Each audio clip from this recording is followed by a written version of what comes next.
الحمد لله رب العالمين الرحمن الرحيم مالك يوم الدين إياك نعبد وإياك نستعين اهدنا الصراط المستقيم صراط الذين أنعمت عليهم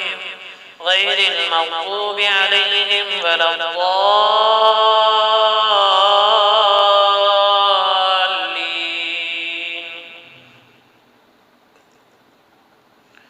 ألم تر كيف فعل ربك بأصحاب الفيل ألم يجعل كيدهم في تضليل وأرسل عليهم طيرا أبابيل ترميهم بحجارة من سجيل فجعلهم كعصف